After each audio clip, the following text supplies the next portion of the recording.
Welcome back. You're listening to Get Real with Bob and Stacey here on the Money Matters Radio Network. You're joining us for our Leaders and Legends segment. Joined by special guest today by phone, Richard Shapiro, founder and president of the Center for Client Retention and best-selling author of 2 books, the first of which was The Welcomer Edge, Unlocking Secrets to Repeat Business, and his new book set to be released on Monday, The Endangered Customer, 8 Steps to Guaranteeing Repeat Business. Welcome to the show, Richard. Thank you very much, Bob. Thank you very much, Stacey. So, Richard is an influential force in customer relationship management and is a top-ranking customer experience blogger who's been interviewed by the New York Times, the Associated Press, Wall Street Journal, Boston Globe, Newsdays, The Today Show, and on and on. Tell us, Richard, how did you first learn about customer service and repeat business? Thank you, Stacey, for introducing me and also asking that question.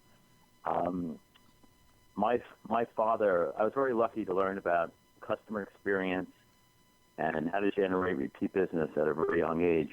In my early teens, my father owned a small men's retail clothing store, and during the busiest holidays of the year, which were Christmas and Father's Day, I worked at my dad's store behind the cash register. And it was a really fun job, but more than a fun job, it really was education, because I could see my dad interacting with people as they entered the store. And the key word is people. My father saw all customers as people first, customers second. And that's how I really learned about repeat business, because my father taught me that it's all about relationships, relationships, relationships, and it's not just a customer, it's actually a person. That's awesome. So many of the people that listen to our show are in the real estate or the mortgage industry, or they're just in sales and entrepreneurship. In general, how can someone in our industry do an even better job of generating repeat customers and getting more referrals? Sure, that's another great question, Stacey.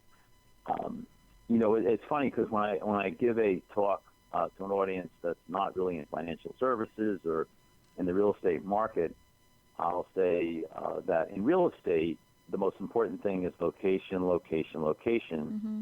And actually, to generate repeat business, it's all about relationship, relationship, relationship. So people really get confused between having a good customer experience and generating repeat business.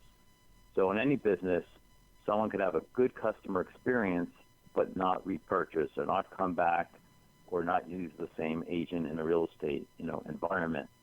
So the way you do that is to build a relationship, which takes time, but it isn't that difficult. And you really have to build relationships in the environments of face-to-face, phone, and email communication. Okay. And I know that your first book was The Welcomer Edge, Unlocking the Secrets to Repeat Customers. And now you have the new book coming out in February, actually just in a few more days, The Endangered Customer, 8 Steps to Guarantee Repeat Business. Why is the new book called The Endangered Customer? The new book is called The Endangered Customer because there's more competition today than there ever was in the history of mankind. Certainly the real estate industry or financial services experienced this, probably way before other industries. But in any business, there's competition. There's competition from third-party sellers like, Amazon and eBay and Wayfair and Google. And there's competition from everybody being connected now, where literally someone could be walking into a department store, picking out toothpaste A, and all of a sudden they get a text from their competitor saying, we can give you a discount for toothpaste, B. You also have startups like Uber that didn't even exist, prior to 2009 that are now worth, $60 billion. So every day there's another competitor out there. So therefore, it's really critical that if you don't want to lose your customers, that you actually, generate or have a proactive strategy to generate repeat business and not just have it done by accident. Proactive strategy. I'm taking a page full of notes here. So your new book is called The Endangered Customer, 8 Steps to Guarantee Repeat Business. Can you share some of the 8 steps? No, absolutely. I appreciate the opportunity to do that. So I'm just going to list the steps first, and then I'll go over them. The beauty of the steps are that, number one, they're steps and not just ingredients. So I'm not a very good cook, but I'd have a much better chance of being a cook if I actually had the steps as well as the ingredients. Additionally, each step is also tied into a human emotion or a psychological feeling, which makes it more impactful. So the steps are, and they're very simple. Sometimes people will say, oh, it costs me too much money to do this. Well, these steps really don't cost any money, but it's make me feel welcome, give me your full attention, answer more than my question, know your stuff, don't tell me no, invite me to return, show me I matter, and surprise me in good ways. So they're very simple, and they're very basic, and actually they're good for business, or they're really good for how you would deal with your kids or your spouses or your neighbors or your friends. So that's what also makes them so wonderful and so applicable to almost any situation. Okay, that's great. Can you go through those 8 one more time? Sure. Well, let me give you some examples. Yes. The first one is make me feel welcome. And actually, the human emotion for that is hope. Nobody walks into a store or clicks on a website or calls, a business unless they're hoping that something can happen. And the best way to fulfill that hope is really to make the person feel welcome. So one of the things that I really recommend that almost anybody does who either answers the phone or meets someone for the first time, whenever the person says, well, this is what I want to find out or this is what I want to do, say to them, I can help you with that. By saying, I can help you with that fulfills that hope. Now, the help might actually be that you have to refer them to someone else in your office, or you might have to get back to them with an answer, or you might have to speak to your manager. But by saying, I can help you with that fulfills that hope. And actually, I is one of the shortest words in the English language that has the most impact. Wow, that's powerful. Okay. Thank you. So that's the first one. And, in any business, especially in financial services, you really have to ask the customer a lot of questions. So rather than just asking the questions by saying, I can help you with that, but do you mind if I ask you a few questions? 99.9% of the people are going to say yes. So that actually puts the control in the customer's hand. And they'll really know that you're really listening to them. And that you respect, their opinion and not just bombard them with a bunch of questions. Right. Which leads us to the second item or step, which is give me your full attention. And most people try to listen to what the customer is saying or the person is saying, but they really don't listen to what the customer is feeling. So the purpose of really giving your full attention is not only to listen to what they're saying, but everybody has a human emotion. When they call, when they come into any kind of business, they're either frustrated, they're concerned, they're delighted, they're excited. So, if someone walks into an office and you hear that they're excited, possibly about, this is their first home or something, just as an example in real estate, and you say, oh, I hear you're really excited, I'm so happy for you. Or I hear you're frustrated, you've been looking for 6 months and you haven't found anything. If you really zero in on that human emotion, it automatically establishes a connection and shows the customer that you are listening. All right. I'm already loving all of it, taking a bunch of notes.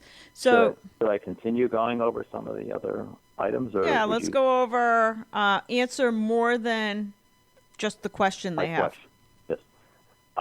Well, that's really how you build a connection. You can't really build a connection by just answering with one word, questions. But one of the key things that I like to tell audiences or listeners is, at the end, when you're finished explaining everything, instead of saying, do you have any other questions, say, what other questions do you have? Because people really always do have other questions, but sometimes they think that, your time is busy or something or valuable, and you don't want to answer those questions. Additionally, we have found, coincidentally, that 95% of all customers are delighted when the person they're talking to gives them additional useful information.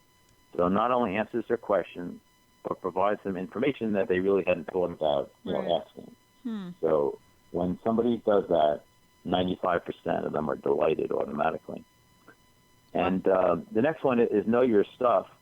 And, most people in any industry know their stuff, but there's another great book beside mine, which is called Hug Your Customers by Jack Mitchell, who's in Connecticut. He has a couple of stores.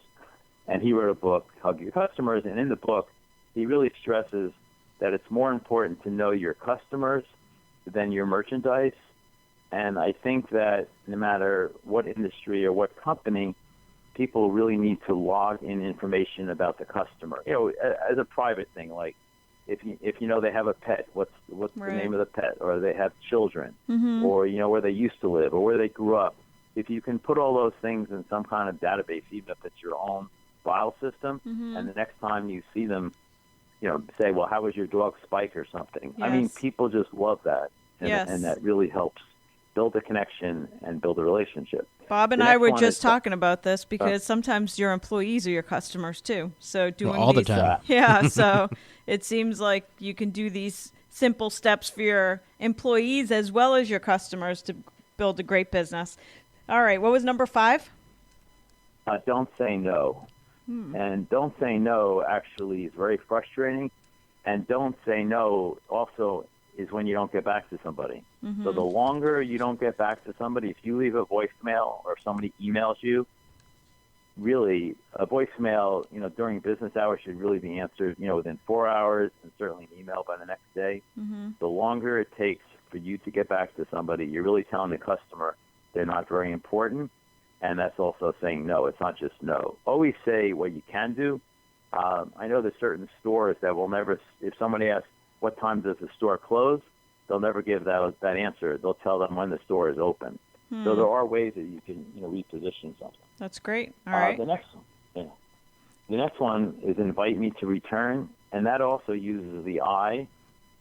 It's really important not to say please come back, but to say I want to see you again. It's like the first time you went on a date or when you were dating, if you really liked the person, you were really hoping at the end of that date, before the end of the date, that person said, I want to see you again. If they don't say that, you feel like maybe you did something wrong. So if you have a really good experience with a sales associate, it's natural for that person to say, oh, you know what? I really enjoyed speaking with you today, or going out on the road with you today, or seeing you today. Let's do this again. You're going to do this. I would like to see you in a week or 2 weeks. Saying that I want to see you again, or let's do this again, it can be very impactful. Okay. Actually, the last 3 steps, which were invite me to return that I just mentioned, and the other 2, which I'm going to go over, very few people really do well. So showing I matter is really, after the transaction is over, showing the customer that they matter. And that could be when you speak to them the first time on a phone, really sending them like a nice email that's personalized, saying I really enjoyed speaking with you, or after a closing or after any business is concluded, sending a really nice personal email saying, your business is important, and continue to keep in touch with them. Sending, daily emails of promotions or things that just don't make sense. That shows the customer that you don't care about them. Right. But Gotcha. But it's important to actually send these personalized. Okay. And number 6? Actually, it's number 8. Okay, That's right. Sorry. All right. The last one is surprise me in good ways.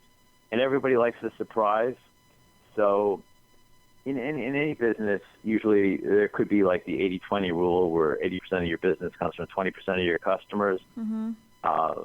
Or maybe if it was in real estate, someone just bought 3 houses from you over in a period of 10 years. After the closing, and I'm sure a lot of people do this in any industry, but send somebody flowers or send them candy, something that makes them feel special, or invite them out to dinner, or invite them out to lunch. Matter of fact, in those industries where there's not a sale like every day or every week or every year, I think periodically taking your customers out to lunch or breakfast or coffee really shows them that they matter and continues the relationship. So you're top of mind for referrals and repeat business. Gotcha. All right. So we only have a couple minutes left. Can you quickly tell us what does the Center for Client Retention do, the company you founded, and where people can find more information and follow all these ideas that you have to help a business grow? Yeah, sure. Thank you, Stacey. Well, our company, which has been around 27 years, does help any company, any business generate a higher percentage of repeat customers through our research, training, and consulting. We do boot camps, keynotes, things like that. The book, which is really great because it's a handbook, it's a hard copy handbook that's 148 pages that's broken up into these 8 sections, and it's great for any sales associate, any customer service rep, any person really almost, in business or not in business, because it is applicable. And on February 1st, Monday, it will be available for sale on Amazon and in either e-print or, hard copy. And in addition, I do have a weekly blog, and I'm very proud of it. It's all about, different subjects related to the customer experience and repeat business.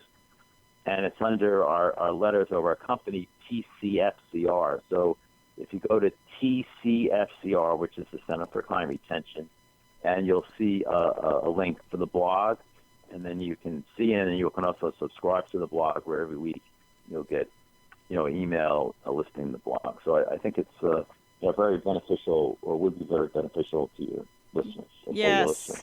I feel like we just got a master's degree in repeat customers, so that was unbelievable. So this is Richard Shapiro, author of The Welcomer Edge, Unlocking the Secrets to Repeat Business, and his new book coming out this week, The Endangered Customer, 8 Steps to Guarantee Repeat Business. Thank you for joining us today, Richard. Yes, thanks, Richard. And Stacey and I will both be reading both your books. Yes. Thank you. It was my pleasure. Thank you. So that'll do it for this edition of Get Real with Bob and Stacey. Tune in again next weekend for more.